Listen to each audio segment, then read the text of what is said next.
Hi, I'm Paul, the osteopath at Caledon East Family Chiropractic. And now that the weather's getting nicer and we're all getting outside a little more, I'd like to take a few minutes and talk to you today about an often neglected part of your body, your feet.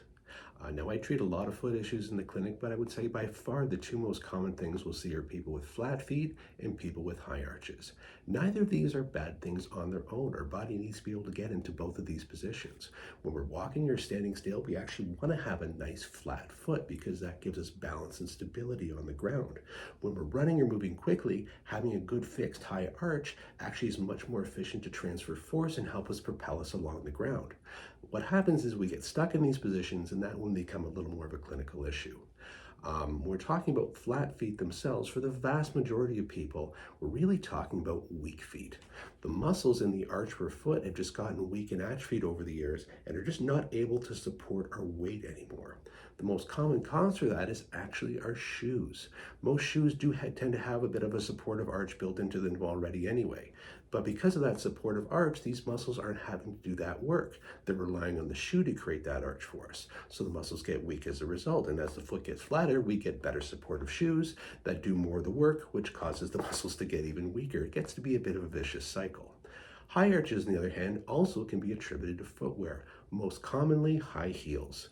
I know some people love their high heels, and while we are grateful for the business, they are not great for your body, and I do apologize for that, but they force your foot into this high arch position, and when we're in them all day long, the mobility between the bones decreases. That's how we get stuck in this position. Our body can't relax out of it anymore, and we're left with this fixed high arch. The solution for both of these is actually I'm going to show you a few things today just to help get rid of this, get our feet moving better again, and helping increase that strength and mobility through our feet so we're not going to have these issues down the road. The first exercise I always like to start with is a bit of a towel exercise. This is just a kitchen dish towel. Small hand towels work really well for this as well too, even paper towels if you're in a pinch. But what we want to do is spread it out flat on a nice smooth surface, preferably a hardwood floor or a tiled surface in your house is really efficient for this. Also, I'd recommend the first couple times you try this exercise, warm your feet up first. The easiest way is just soak them in some hot water for a few minutes, just to make sure we've got the blood flow, we've got the tissues loosened up a little bit. So what I want to do is put my feet behind the towel, spread my foot along and as far as I can. Yes, I know this is my hand, but I'm just not that flexible anymore. And I want to start to try and curl it toward me.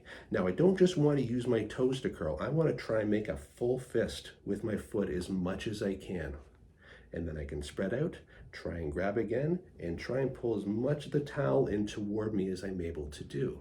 So while we're doing this, not only are we engaging the muscles in through the arch of the foot, but we're also encouraging that motion between the bones here to get that mobility back. This is why this is really effective for both flat feet and high arches. I recommend only starting with 1 or 2 towel lengths the first time you do this, especially if you haven't done this kind of thing before. You'll be surprised how much this will actually work in here. We don't want to overly fatigue and tire these muscles out. We just want to get them re-engaged again. But doing a couple of these frequently throughout the day, really efficient. By far the best way to get your feet moving better again is just to take your shoes off and walk around in bare feet.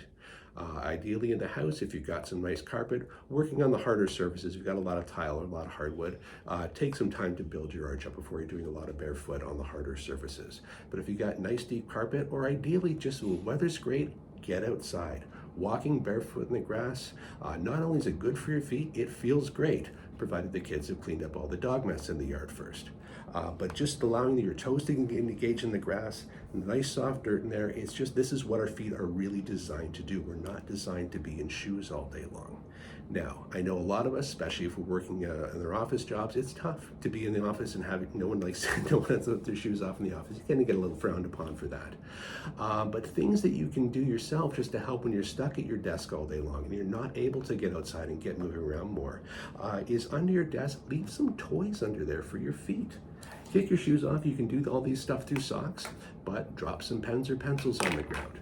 Get little stress balls down there. Throw some pieces of paper on there that we can just start to play with our feet. Let's see if we can pick up the pencils with our toes, squish the balls on there, try and crumple up the paper with our toes.